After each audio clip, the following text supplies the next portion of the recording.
ตำมันเจ้าอาคารลงหนึ่งอาคารอ่อนซิบข่าวเขายังตึกมุงตัวยกลางเฮาตีอันมันเจ้าคืนกว่าอยู่เลยมือนั่นก้นสองก็อันนุงโคอันปึกเขาพุทธมาจุกอยู่ยิ้มเขาเสียเย้าลาตีเขาเดว่าก้นกาดีเลเขาเฮ้ยเฮ็ดสางเลสูจุกอยู่เสเลเห็นตัวกลางเฮาอยู่หนังหือเจ้าเยซูอันไรขามตั้งอันยองคืนกว่ากันปุ้นนั่นเจ้าหนังอันสู่ไรหันมันเจ้าคืนผ้ากว่าการกว่านั่นซ้ำคืนลงมาเจ้าหนังนั้นว่าหนังไหนตั้งใจแทงยืนหนึ่งครับว่าค่ะไว้โยหันอาคารตรง14อาคารอ่อน3ครับไว้เสเกากว่าเมเฮนปูนสูเย่าเจิงเกาตัก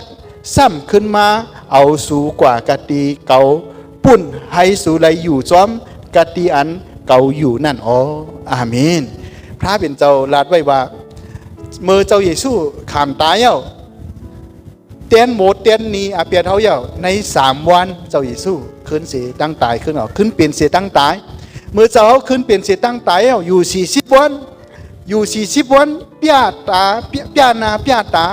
เปียตีนเปียมืออันตีเปิ้นเอาเล็กไม้นาตอกไว้นั่น40 วันเต็มเย่าเจ้าเยซูก็ขามตั้งอันยองขึ้นกว่าวันนั้นพันอินกับว่าโรมันเขาเอาค่ะยินชมค่ะเอาค่ะเจ้าเยซูก็ขามตั้งอันยองขึ้นกว่า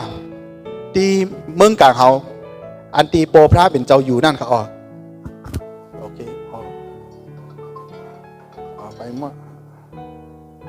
อันโตค่ะนะ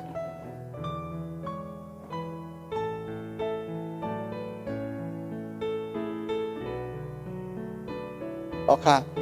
กันด้อยใหญ่ๆนำค่ะเจ้าเยซูก็ขามตั้งอันยองขึ้นกว่าแล้วก็ย้ำนั่นตะมันกลางเขาสองป้าค่ะพืชพัดบ่อมาตีเนอเขาตั้งเสียงนางมดยกลาดว่าเหมือนจะหนังสู่เจ้าหันเจ้าเยซูขึ้นกว่านั่นเจ้าเยซูตีลงมาตีมาหับเอาเขาค่ะกว่าตั้งเสียงนางมดเจ้าเยซูตีหับเอาก้นดีหยุ่มมาตั้มใจกูก็ขึ้นกว่าที่เมืองกลางเขาพุ่นเขาพุ่นด่ายังค่ะคุณตาก้นเฮาติเลยกว่าอยู่จอมพระเป็นเจ้าก็วันไหนเจ้าเยซูเมื่อกว่าเย้าก็กว่าตีเปลี่ยนมาฮะเผาขาขึ้นค่ะอันนี้เป็นกติของพระเป็นเจ้ามันเจ้ากว่าเมนตีอยู่ตีเศร้าเย้าก็มันเจ้าตีมาเอาเฮาขึ้นกว่าเฮาอยู่ที่ไรค่ะอยู่ที่เมืองกลางเฮาพระเป็นเจ้ามีพระเป็นเจ้าป้าเลยตีว่ามาเย้ามือเย้าตีมาขึ้นมีพระเป็นเจ้าป้าในตีลานไว้ค่ะมีพระเป็นเจ้าป้าเลี้ยวสู่เลี้ยวตีเป้ตั้งตายตีเฮากู้กวยไว้สาอยู่เมื่อเลี้ยวในค่ะนะเจ้าป้าในกวยค่ะตีลาดว่ามันตีมาหับเอาเฮาขาขึ้นก็วันไหนกูก็อันตีเฮาเป็นลูกลังพระเป็นเจ้าตียอมขึ้นกว่าจอมเจ้าเยซูเขตเหนือเมืองกลางเฮาปุ่นเขาอันนี้เป็นกติของพระเป็นเจ้าค่ะพี่น้องค่ะก็วันไหนเจ้าเยซูลาดว่าเก่ากว่าเมเห็นปุนสูปุนตาดีกว่าอยู่กับปุ่นวันเมื่อไหนเจ้าเยซูเตเมเห็นไว้เอาค่ะจองเฮาขาดูมีเห็นไว้ปุ่นด่าเจ้าเยซูค่ะมันมี2 ฝ่ายค่ะนะเจ้าเยซูกว่ามีเห็นเนาะปุ่นด่าเฮาดีอยู่ไว้กับว่าเฮาดีพร้อมดีอยู่จอมเจ้าเยซูเนี่ยเมื่อไหร่ค่ะเฮาหลุดไรทัดสางด้วยตัวเจ้าเก่าเฮาหลุดไรมีเห็นตัวเจ้าเก่าก้นบาปก็ติ่มจังกว่าเลยค่ะอันนี้แน่นอนค่ะก้นบูดาเปียดก็ติ่มกว่าเลย100%เขาติ่มจังกว่าได้เฮียดค่ะไว้กับว่าก้นดีอยู่มาตั้มใจย่าเป็นเจ้าเดเปลี่ยนใจกลับใจเย้าก็ดีกว่าไรเนาะก็เบอร์ไหนเลยวันเมื่อไหร่เจนจ้าอาสาตั้งตัวเจ้าเก่าว่าเขาดีจังกว่าอยู่จอมเจ้าเยซูไรอยู่ไหนถามตัวเก่าค่ะถามตัวเก่าด้วยค่ะอย่าดีกว่าถามเพลินนะคนเขาเนี่ยจังใกล้จี้มือเปิ้นตีเปิ้น2 แท่ไหนเมื่อเนี่ยตีตกนั่นไรเนาะเมื่อปุลาดอยู่เปิ้นที่เมื่อเขาลาดเปิ้นเจ้าไหนอยู่ตัวเขาเนี่ยนะตีตกอันตังเขาก็เบอร์ไหนอย่าดีกว่าจี้เปิ้นถามตัวเก่าว่าจองพ่องดีกว่าอยู่จอมเจ้าเยซูคริสต์วันเหมือนไงเนาะจำได้ค่ะเจ้าเยซูคริสต์ลาดไว้ว่าเพราะว่าเจ้าเยซูคริสต์ทีมปอกมาคือไหนมันดีเป็นอย่างเนาะเขาอ่อนกันมาด้วยจมกันเสียกรรมค่ะเจ้าเยซูลาดไว้แต่มันเจ้าตีมาเหมือนเจ้าหนังผู้ลักใครว่าไหนมีไผ่ตันหูค่ะเจ้าเยซูดีปอกมาขึ้นรวยดีก้นโลกะในสังเกตไว้ค่ะเผื่อถึงเจ้าเยซูหอดมาดีเมืองโลกาในเจ้าเนี่ยเจอโอ้สายเย้าโอ้เจ้าเยซูมาเย้าไหนเขาดี เขาตีแบบในเตรียมตัวกันเดียวค่ะเขาตีไรหันเจ้าเยซูย้ำนั่นเขาก็วันไหนนั่งฮือเขาตีมไรตกลื่นนั่งฮือเขาตีมไรนั่งเขาตีมไรตกลื่นนั่นเจ้าเยซูพิจาไว้ลองอันตีว่าเพราะเจ้าเยซูตีมาไหนตีเป็นอย่างไหนนำมิกและขนาดเจ้าเขาค่ะพิจาไว้จะไหนค่ะอ่อนกันด้วยค่ะเอาค่ะเมืองมาเถะข้าหนูเสาสี่อาคารอ่อนเป็ดเขาอ่านกันพัดจ้อมกันค่ะเมืองหนึ่งเลยเมืองหนึ่งตักตึกโตกันเด็กก้นเมียวหนึ่งเลยเมียวหนึ่งตักคัดตากันออตั้งอันเขากาหมักแป้งอันเปลี่ยนกาล่าหาแหลงเมืองอีกตั้งอันอิงสันเจอนั่นตักเปลี่ยนตีออลองตั้งเจอไหนกามีเจอไหนเปลี่ยนเหมือนจะหนังมือก่อจ้าเวทนาอันเวทนาอันตักเกิดเลี้ยงลุกนั่นเจ้าคารัดไว้ว่าเจ้าคารัดไว้ว่าเพราะว่าเจ้าเยซูที่เปลี่ยนมาเนี่ยเจอเมืองหนึ่งในเมืองหนึ่งตีตึกกันในจองมันเปลี่ยนค่ะเปลี่ยนเมืองซีเรียดังเป็นอย่างไรซีเรียดังวนอันดีตุรกีเขาก็เป็นอย่างไรคัดเข่งแยกตากันค่ะนะในนั้นใจว่าเป็นซีเรียดังตุรกีมันมีหลายเมืองอันดีอยู่ตั้งหลังเขาจงใจนะพี่น้องซึกอันหนึ่งก็กว่าอยู่หลายประเทศให้ตึกกันที่ในกันนะกลางซึกนั่นค่ะสนามซึกนั่นค่ะเขาเปิดในเล่มเมืองนี้ในเมืองหนึ่งคัดกันดิค่ะนะพี่น้องอ่านด้วยเขาดีไรหันมาเมืองหนึ่งในเมืองหนึ่งหักกันในนั้นบ่มีจงแทนเนี่ยคัดกันเนี่ยตีตึกกันดิไหนเขาเพื่อตึกเต้ก็ใจเลยวันหนึ่งตีตึกเต้ค่ะพี่น้องค่ะเมื่อเดียวก็ตึกอยู่ยอกพองก็เปิดในเจ้าเยซูลาด้วยว่าเพราะหันเมียวไหนเขาดูอะไรกลับใจจงใจไหนเพราะหันเมียวไหนเมืองหนึ่งในเมืองตึกกันแล้วเนี่ยเจอพระเจ้าเยซูคิดตีมายาวเขาต้องมีเห็นใจเขาขาเขาเลยวุ่นซะไหนคะเดี๋ยวกาละหาแหลงเมืองเปลี่ยนยกกายยังไงมาเหลียวโคโรนาหนอปีกหูปีกตาปีกโซปีกกูเมียวเจ้าอิสุร้านว่ากาละหาแหลงเมืองในกาละโกนค่ะพี่น้องค่ะตีเปลี่ยนมาไหนจ่องมันเปลี่ยนค่ะเปลี่ยนค่ะเพราะไหนเจ้าอิสุร้านจ่องมันเมียนค่ะไหนเมียนค่ะเจ้าอิสุจำหนาเย้าตีปอกมากขึ้นค่ะพี่น้องดูอะไรกลับใจเย้าค่ะแล้วก็มีอย่างแท้ค่ะกาลาหาแหลงเมืองอีตั้งอิงสันจ่องมันเปลี่ยนค่ะตั้งแต่กลางวันออกต่อถึงกลางวันตกอิงสันแผ่นดินไหวเปลี่ยนกุฏิอันนี้ไพลานค่ะเจ้าเยซูลาด้วยค่ะโกนเขาในดีใจทรัพยากรแต่ดีใจธรรมชาติแบบไม่มีมันมีจำกัดไม่ดีใจสภาวะลอยดิมในตังตัวใจหน่อน้ำมันก็คุดหน่อเฮิร์นก็สร้างเนี่ยถือดีอยู่เลยค่ะหน่ออันนี้เจ้าเยซูหู้ไว้อันตั้งมาวันหนึ่งตีเกิดคืนเมียวในวันหนึ่งก้นเขาตอกเสาเข็มเลยถือดีอยู่เลยครับเพราะเขาตอกที่พุ่นก็ตอกมันก็ดีห้อยจานกว่าจงแท้เนี่ยมันเปลี่ยนครับพี่น้องเจ้าเยซูหู้ไว้อันตั้งที่ว่าก้นเขาดีใจชีวิตจะไหนใจอาสาจะไหนก็ตีเปลี่ยนจะไหนแล้วก็ตีมีตั้งอันเป็นซึกเป็นเสือกันย้ำมือเจ้าเยซูอยู่ในการซึกการเสริมมีก็เปิดว่าวันเมืองโรมาอุปเปิงได้กัดเย็นนี้นะครับประมาณ6 ปากปีนี่นะมีซึกค่ะมีซึกอยู่ก็กล่าวว่ามันใจว่าซึกเมื่อเร็วอันที่ท่านพ่อเปลี่ยนเมื่อเร็วในเขามีค่ะมันกัดเย็นหน่อยย้ำนั่นนะย้ำเมื่อสมัยเจ้าเยซูมีซึกค่ะก็เพื่อในเล่เจ้าเยซูลาดไว้ว่าวันนาตีมีซึกวันนาตีมีข้าวกาหมักแป้ง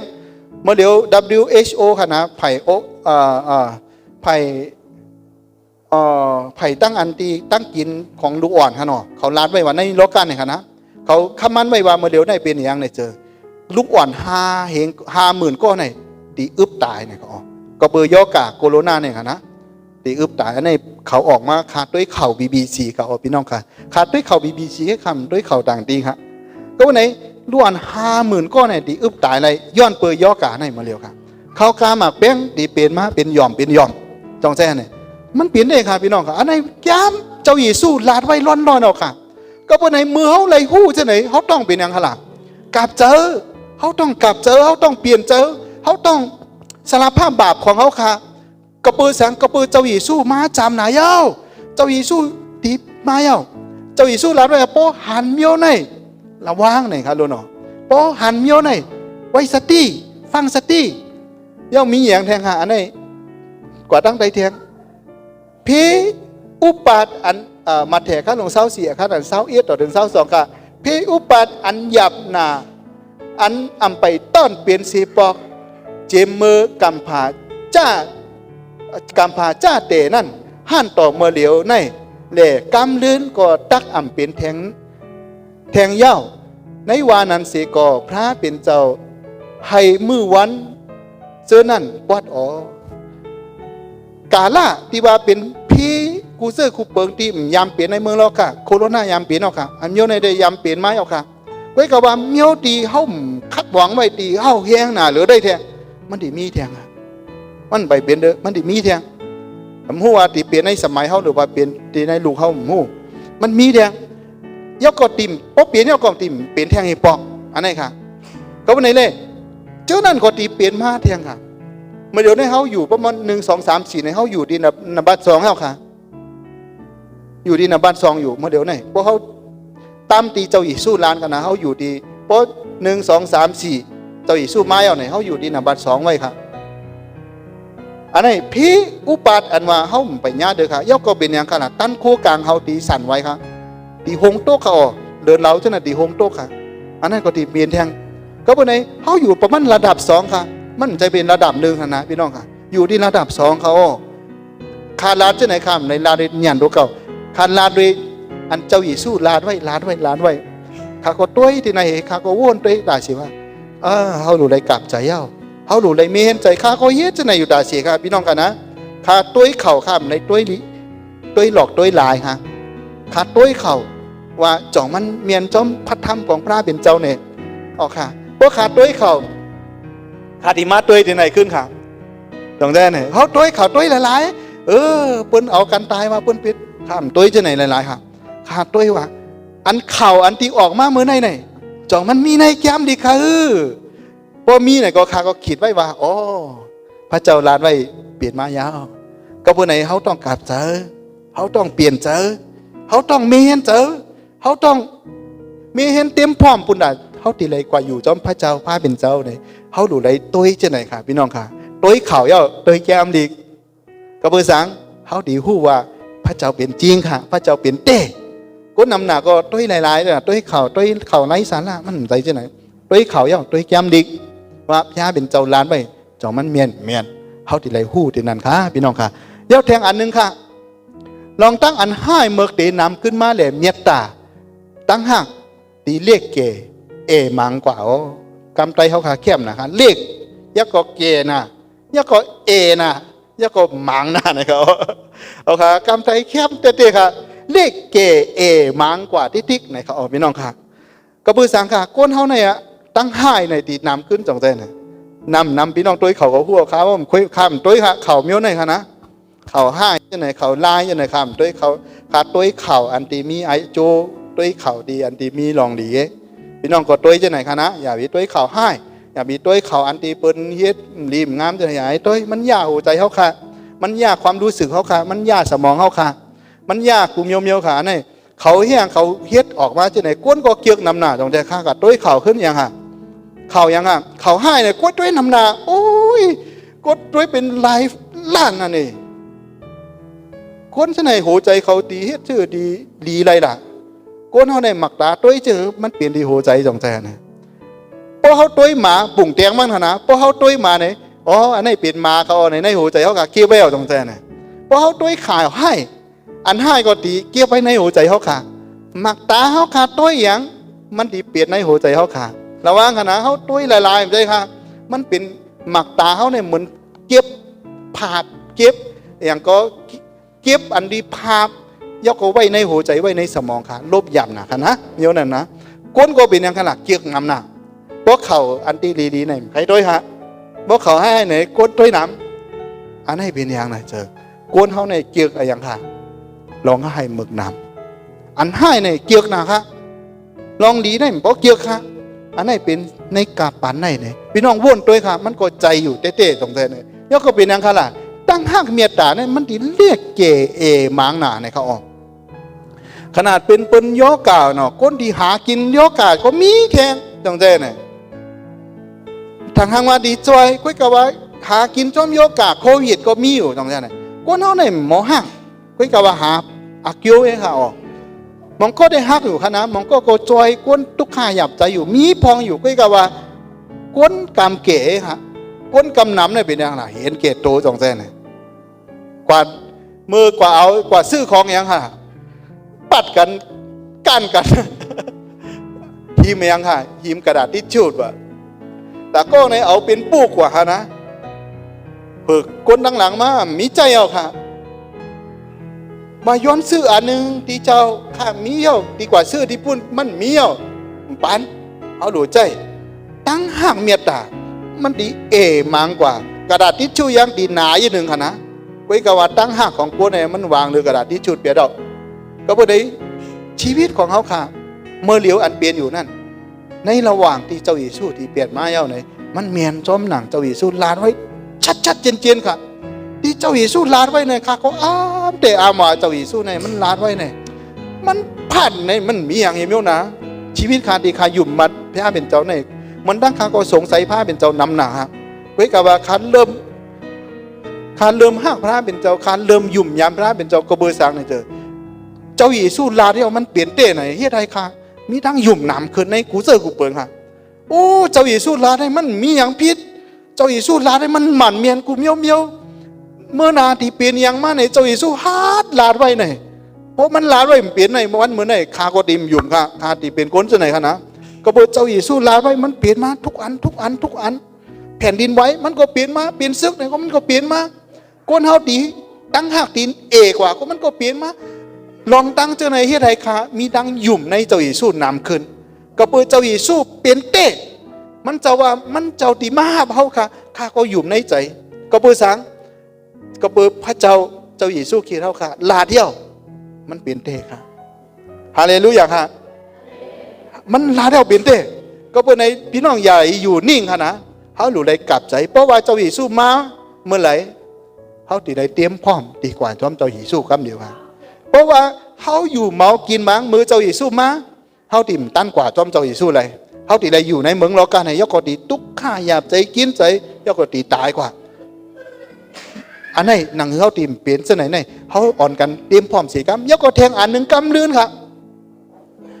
โดยรู้เจ้าคริสมีตีนายมีกตีนานว่าหนังไหนเจิงสูยาเปยุ่มลองมันซ้ำก้นอันเฮ็ดห่างนะต้องไว้ดีๆค่ะนะก้นอันเฮ็ดทางเจ้าคริสอีกตั้งมิกษาโปรเพตตั้งนำป่อมานำหนาเลเขาตักเฮ็ดนำมิกและขนาอันหลักอันลายอันดีป้อนมันขาดไปนะอันดีให้อันดีเหลอให้เลยเฮ็ดตั้งอันเปียดเหรียญอันย่านอันใหญ่หนาเสเลอันใหญ่หนาเลสางเป็นไรเจิงก้นเจออันขามตั้งอันเลือกเก็บไว้เจอนั่นก็ยังเตะเป็ดเดียนป้าลูกก่อนนี่ครับปนที่มาลานว่าเฮาในเป็นเจ้าคิดไหนปนที่มาเปียดเฮาไหนจ่องใจมใจไหนย้อนตัวแดงตั้งใจฮะอันไหนเป็นเจ้าเยซูไหนวะจ่องพี่น้องยุ่งค่ะไหนอันไหนใจเท่อันไหนเป็นเมืองจีนค่ะนะในมัดเถเขาดีเอาแก้มมัดเถเศร้าสีเพียงในเขาลาเจอเจ้าเยซูเนี่ยตีออกมาตีวันออกในวะเพราะพี่น้องอ่านด้วยมัดเถขั้นหลงเศร้าสีแต่เจ้าเยซูในลาเจอเจ้าเยซูลาว่าเพราะเขามาในเจอผ้าเมียบไผ่ตั้งวันออกดีกว่าถึงดีวันตกไหนเมืองจีนอยู่ที่ไหนเมืองวันออกตรงเส้นไหนอันนี้เป็นนั่งยางข่าวมันว่าเจ้าเยซูเกิดเดียวเกิดเปลี่ยนเมยิงพี่น้องทางในโบสถ์เขามีก็คือค่ะมี4 ล้านก็เชียงใหม่มีอยู่200,000ก็จังหวัดเชียงใหม่มีอยู่200,000นะคนทั้งหมดเนี่ยอันนี้เขาหันอยู่เลยตั้งอำเภอฝางอำเภอกลางหมดเขาป้องกัน300,000-400,000ก็เนี่ยโบสถ์ของมันมีอยู่ก็ค่ะ400,000ก็4 ล้านก็คนเขายุ่มน้ำหนาว่ามันเป็นเจ้าเยซูมักเกิดเป็นเมยิงไหนยุ่มเต้ยุ่มบาเขาพี่น้องค่ะอันนี้เป็นเต้ค่ะนะเขาก่อตังมาหมดเลยค่ะปีหนึ่งเฮียงเกาปากเกา11แล้วก็เป็นทางขนาดชื่ออันนั้นไงเป็นชื่อเจ้าพระเป็นเจ้าสูงสุดหน่อยค่ะเพราะหันเมี้ยวในอย่าวิเก้าค่ะเขาดีกว่าหาก้นคลี่ยานให้เขาแล้วก็เป็นอย่างค่ะจือมันมานั่งยานก็พูดในเล่ยกก็มีที่โกเลียแห่งข้อหนึ่งอันนี้ได้ค่ะกรมเพราะหูจือมันเปลี่ยนแต่อันที่โคโรนายกอันที่ติดเมืองโกเลียเนี่ยเป็นก็ดีในเจอเจ้าก็ ก้นนั่นนะมันเท่าหนาเย้าค่ะมันเกิดปีเกาเหง1 ปาก1 เหงเกาปากเศร้า2 ปีค่ะมันเท่าหนาเย้ามันลาบาเจ้าเยซูที่เปลี่ยนมาวิญญาณเจ้าเยซูที่มาติดที่มันก็ที่เป็นเจ้าเยซูก้นมันก็ยุ่มน้ำหนาค่ะอันนี้เป็นเต้งค่ะก้นน้ำหนายุ่มคณะอันที่เมืองโคเรียอันที่เกาหลีใต้อันที่เป็นโคโรนาย่อการให้เป็นเจอเจ้าอันที่ว่าเจ้าเยซูที่มาเกิดเป็นแทงตีโตบ้านไหนมันมี2ก็ค่ะพอทางวันออกค่ะนะพอทางเมืองโคเรียเมืองจีนจับกันเลยค่ะเขาเปียดก็ก้นน้ำหนาก็ยุ่มค่ะก็เป็นในวันเมื่อไหนพี่น้องค่ะอันเจ้าเยซูลาด้วยว่าพวกเกาหลีเปลี่ยนมากขึ้นในเจอในว่ามันตีมีรองตังเมียวไหนตีเปลี่ยนมาไหนมันก็เปลี่ยนได้จองแท้ไหนเจ้าเยซูไปหู้มันรู้จองแท้ไหนเมื่อเจ้าสมัยเจ้าเยซูนั่งในยังไปเกิดได้รู้ก่อนก็น่ะเจ้าเยซูหู้ไว้อันตังยากรลาด้วยว่าก้นนำหนาตีเปลี่ยนจะไหนเมื่อเดี๋ยวนี้ก้นน้ำหนากว่าจอมมันก็ออกก็เป็นในคาไขว่าอย่างในเจอลงตั้งใจเลยฮะน้องก็เป็นในวันเมื่อไหนเจ้าเยซูลาไว้ตั้งโมไหนมันเปลี่ยนมาอย่างค่ะพี่น้องเปลี่ยนมาอย่างเจ้าเยซูที่เปลี่ยนมาที่มาหับเอาเขาขาให้มันจ้ามไหนเอาพี่น้องค่ะมันอยู่ที่ระดับ2 ปลายเอาค่ะเพราะว่า4ในเนี้ยอยู่ระดับ2 ปลายเอาค่ะแทงอินมาในตีเปลี่ยนมาอันที่พีอันที่เปลี่ยนมาแทงที่ห้มจังเชียนจ้าอะไรที่ยามเป็นฮีปอกมันที่เปลี่ยนมาแทงกำเดินมันที่เปลี่ยนอย่างไหนเจอเดินเราจะไหนหงตกมาค่ะอันนี้เป็นสุดท้ายเอาปุ๊บอันนี้เอาในก็เจ้าเยซูก็ที่เปลี่ยนมากำเดียวเจ้าเยซูในลานว่าเป็นวันไหนก็น่าเจ้าเยซูลาดไว้ลักษณะของมันที่ว่าปุ่งจามของมันนะพวกเกาหลีมาไหนตีมีอย่างไหนเจ้าเยซูลาดไว้ทั้งหมดอันที่ข้าลาดกว่าทั้งหมดไหนเป็นเจ้าเยซูลาดข้ามใจเป็นก้นลาดนะก็เพื่อไหนพี่น้องพร้อมตัวพี่น้องตัวในอาศักตานยกกดตัวดีหลบพี่น้องเขาค่ะอันที่เจ้าเยซูลาดให้มันเปลี่ยนมากูเสื้อกูเปิดมันดีป้าใจนะค่ะอย่าพี่อยู่เมากินมังค่ะเพราะเขาอยู่เมากินมังเพราะเจ้าเยซูมาถึงเขาดีหรือเขาติ่มจังเติมตัวอะไรค่ะที่ในเจ้าเยซูลาดไว้ค่ะก็อันนอนรับอยู่เฮ้ยเนี่ยว่าไผ่นอนรับอยู่มาเร็วใจนอนรับเยอะในขนาดนอนรับหมายถึงว่าอำกว่าจอมเจ้าเยซูอำพัดสมาแก้มดีป้าใจลองพาเป็นเจ้าอยู่เมากินมังเนาะเฮ็ดบูดอาเปียดเจ้านั่นคนนอนรับในเขาคนนอนรับอย่างค่ะคนนอนรับเผยใจวิ่งเงียนค่ะคนนอนรับเผยตั้งอันดีลองดีในก็ใครเฮ็ดเจ้าเยซูในก็เอาเมียวตีลองดีใครเฮ็ดเห็นเมียวอันเจ้านั่นเป็นนะคะนอนรับเขาพี่น้องค่ะก็เพื่อไหนเลยวันเมื่อไหร่เขาหลุดเลยตื่นมาแล้วค่ะตื่นมาตัดเลยเตรียมพร้อมปุณดาอย่างค่ะเตรียมพร้อมปุณดาเจ้าเยซูคริสต์ตีมาห้าเขาค่ะพี่น้องค่ะเมื่อไหร่ค่ะก็สอนล้วนของคณะล้วนเนี่ยค่ะเจอสอนก็บอกว่าล้วนสอนเข้มเตะออกพี่น้องครับข้าก็สอนบันลองในตีพี่น้องถ่อมเหมือนในกันนะข้าสอนบันว่าเจ้าเยซูตีเปลี่ยนมาเย้าเจ้าเยซูตีมาห้ามลูเขาเย้าพร้อมดีกว่าจอมเจ้าเยซูพร้อมดีจอมล้วนเขาก็แล้วนะพร้อมก็วันในวันเมื่อไหร่ข้าก็ใครถามพี่น้องเขาค่ะว่าจ่องพี่น้องพร้อมดีกว่าจอมพาเป็นเจ้าพันไหนมีเห็นอาศักตันเขาขามีเห็นตัวใจเขาขาบุญดาเขาดีเลยอยู่จอมพาเป็นเจ้าค่ะแทงอันนึงเป็นอย่างในเจอตื่นใจครับที่ไหนฮะน้องไปพัดเยาเด้อก็อันนอนรับอยู่เฮ้ยตื่นมาตาลูกเสกติตั้งตายขึ้นที่มาตาเจ้าเคตักเป็ดอันแรงสัวเทียงอันนึงไหนอย่านอนรับหน่อยวะอย่านอนรับเทียงอันนึงไหนตื่นมาเสียตั้งตายคนที่ลืมเจ้าเยซูคนที่หลงลืมพระเป็นเจ้าคนที่ยุ่มมันเจ้าเยซูอยู่ในตั้งตายจงใจนะคนดีหลงลืมเจ้าเยซูก็อยู่ในดังตายครับคนดียุ่มเจ้าเยซูเย้าไหวหลังเจ้าเยซูเย้าก็กว่าหาต่างเมียวทีมใจเป็นพระเจ้าเจอนั่นก็อยู่ในดังตายครับเจออันทีมยุ่มมาเจ้าเยซูก็อยู่ในดังตายเหมือนกันก็เพื่ออย่างตั้งตายมองอะไรค่ะพี่น้องค่ะก็เพื่อไหนเลยเจ้าเยซูหลานไว้ว่าคนดินนอนรับในเป็นพระเป็นคนยุ่มมาเจ้าเยซูคนดิมใครพัดสมาแก้มลีก้นดิ่มใครขึ้นเกี้ยงก้นดิ่มใครเฮ็ดจอมพระคัมภีร์ของพระเป็นเจ้าเจ้านั่นเป็นคนนอนรับเจ้าอันที่ลูกกระตั้งตายขึ้นรีมาเนี่ยเป็นพระค่ะก้นดีเปียดเจ้าเยซูแล้วก็เป็นยังไง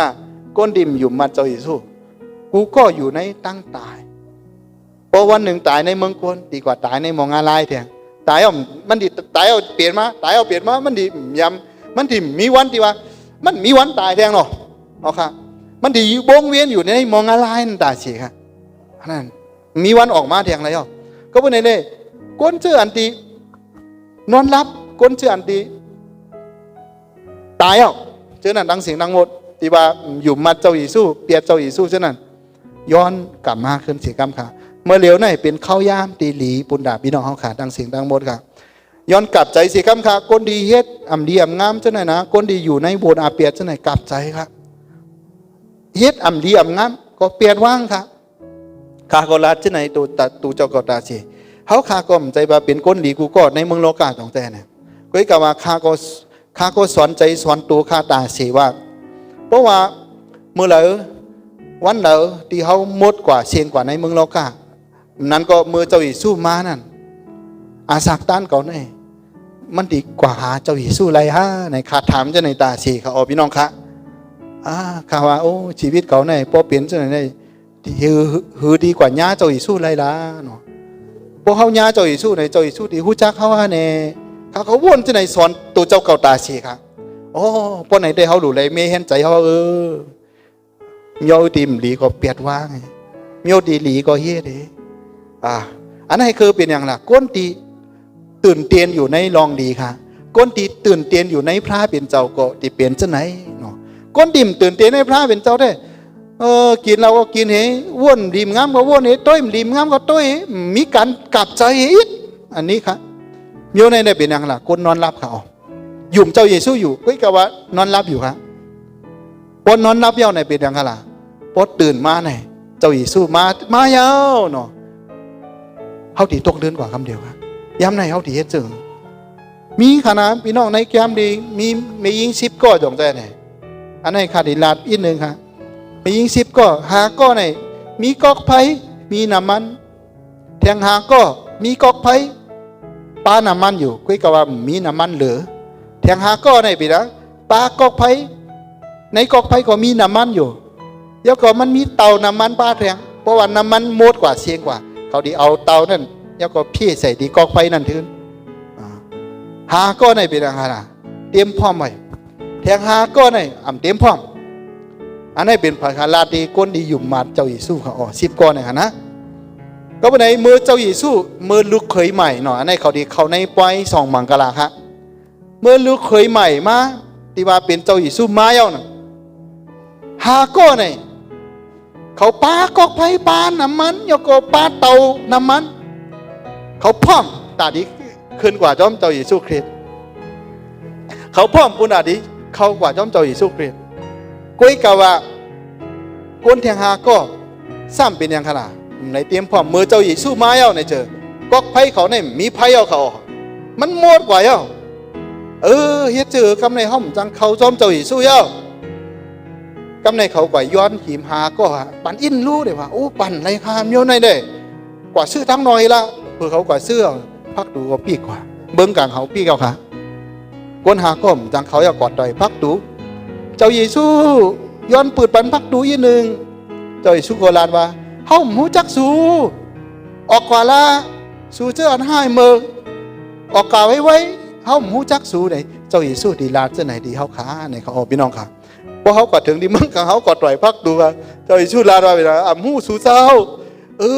เขากว่าลาดประกาศเขาเงาเย้าเนี่ยเจ้าเยซูลาดว่าเฮาหูก็บ่ยังเขาประกาศโดยเป็นกิจกรรมก้อยหน้าประกาศเปิ้นก้อยหน้าเฮาประกาศโดเก่าลาดเปิ้นก้อยหน้าเฮาลาดโดเก่ามีเอาไหนค่ะมันเป็นเจอพี่เป็นเจ้าหูจักเขาค่ะพี่เป็นเจ้าออกกว่าไว้เมืองกลางเขาในใจปูนสูผ้าเป็นเจ้าดีลานเขาเจ้าไหนเนี่ยเขาก็เพื่อนไหนพี่น้องเขาค่ะวันเมื่อไหร่พวกพี่น้องได้ยินเสียงผ้าเป็นเจ้าย้อนกลับใจสีกำค่ะสิ่งที่เขาเย็ดอยู่นิ่มงามหน่อยลาดดีเจ้าเยซูเมียวดีเขาตั้งหนังเลยค่ะย้อนอาโกดีเจ้าเยซูมังเมียวดีเขาจอยตัวเจ้าเก่าเลยเจ้าเยซูจอยบ้านเขาค่ะเจออันที่ไปอยู่มาเจ้าเยซูในห้าคำเอาเจ้าเยซูพี่น้องค่ะเหมือนไก่คาลาดกว่าว่าเจ้าเยซูใจเต้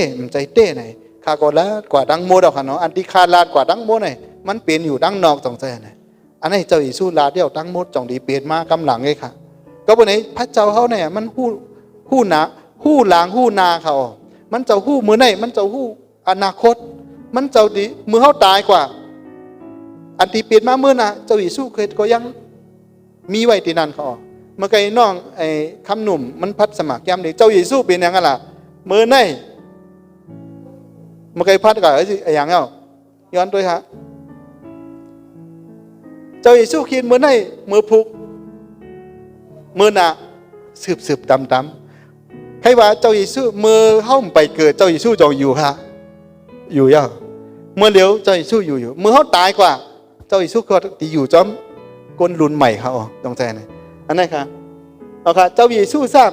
มือว่ามือในเลยสืบกว่าตาเส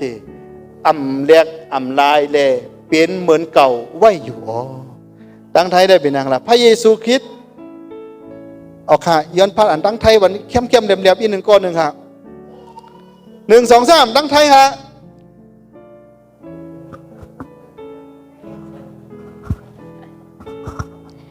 พระเยซูคริสต์ยังทรงเหมือนเดิมใน